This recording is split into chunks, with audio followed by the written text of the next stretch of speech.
10 years ago, Anwar Raslan was a senior officer in the Syrian government forces. Now, the former colonel is starting a life sentence for crimes against humanity.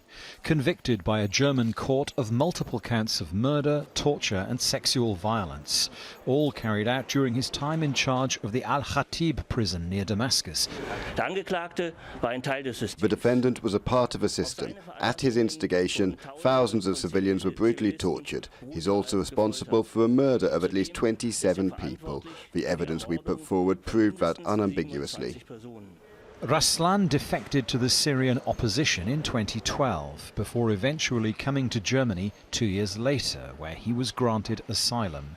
It was only in 2018 that police began checking out his story. When they realized the extent of his crimes, they decided to prosecute. In bringing this case, the German authorities have invoked the principle of universal jurisdiction, effectively saying that some crimes are so serious that it doesn't matter where they take place, nor does it matter that the victims and perpetrators are not German. What matters is that justice be done. Outside the court on Thursday, relatives of victims of those killed in Syria gave their reaction to the verdict. We were actually expecting this verdict, and were of course hoping that this would be the verdict. Of course, this doesn't bring back our loved ones and doesn't get our loved ones out of prison. We have to keep talking about it and keep reminding the world that there are still a lot of people in Syrian prisons. Human rights campaigners welcomed the sentence. I think it's quite okay for the survivor, the Syrian who are affected with this crime. So I hope that this sentence and this verdict will be a strong base for future work. Anwar Raslan was not the first former member of the Syrian government forces to be jailed in Germany. And if the government here continues its prosecuting drive against those it suspects of war crimes there, he seems unlikely to be the last. Dominic, Kane, Al Jazeera, Berlin.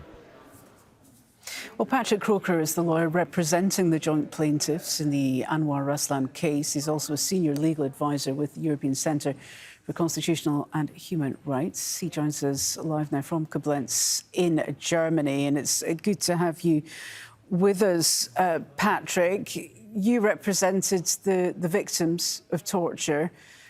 What does this verdict mean for them? What have they told you? Well, it's an amazingly important day for them. We have been working for this for a long time together with activists, other lawyers, but of course mainly the victims of this case, who have really been on the front line and are really, in my eyes, the heroes of this case. Today we had the confirmation that everything that we heard as evidence has been credible. The court grounded its decision on this evidence, including the testimony of the victims I represent. We have a confirmation that what's happening in Syria are crimes against humanity. And yeah, so it's definitely a very important step forward. Do they feel that justice has been done in this case? I think justice for these kind of crimes can never be done. The crimes are too horrific for that. We can always only have an approximation to justice.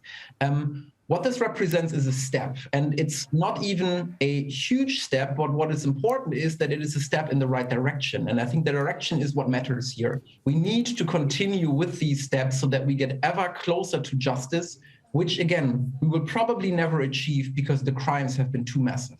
So if this is the first step, what is the next step then to help the victims who have undergone these horrific crimes? What happens next? Because Germany has this very specific ability to prosecute crimes which occurred outside of the territory. Is this something that you would like to see happen in other countries worldwide? Absolutely. There will be other trials in Germany. There is already one that will start in a week from now against Ala M, a former doctor in a military hospital in Homs in Syria.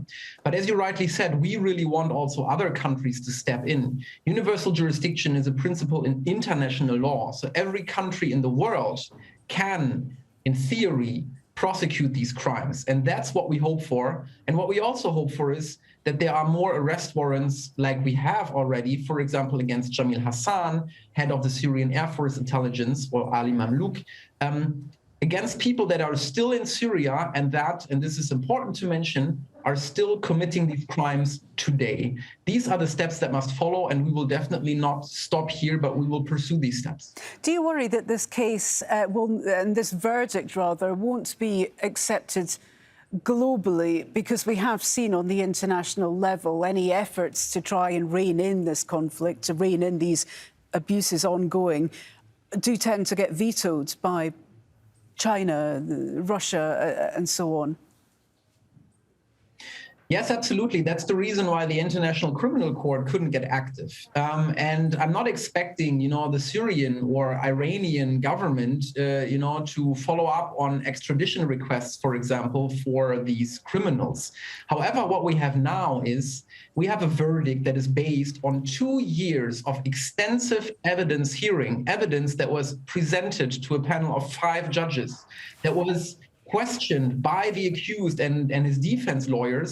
And we have that as the foundation now for a verdict that will comprise several hundreds of pages stating in detail what has happened in Syria. And that, politically cannot be done away with. Let me just ask one final question. The accused in this case, he has been found guilty, did he express any remorse? And would that have made a difference to your clients, the people you're representing?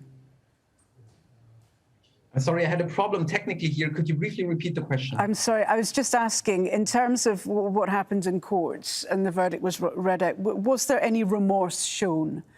And would that have changed anything for the clients that you're representing, the victims of this torture? Absolutely, it would have, and absolutely not. There was not a sign of remorse for this, unfortunately. We have appealed to Anwar R. on several occasions to reveal the truth and what he knows about the Syrian torture system.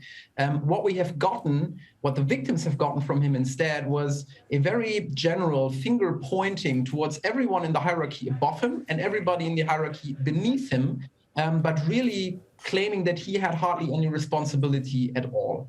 And this has not only been contradicted to an amazing degree by the evidence that we have heard, it was also an insult to our clients who have really risked a lot in order to file these claims, etc. And I think an admission of guilt, and especially also revealing the truth about what he knows about this torture system, would have made a difference, but we have gotten, as I said, quite the opposite. OK, well, Patrick Croker, we do thank you for joining us here on the News Hour.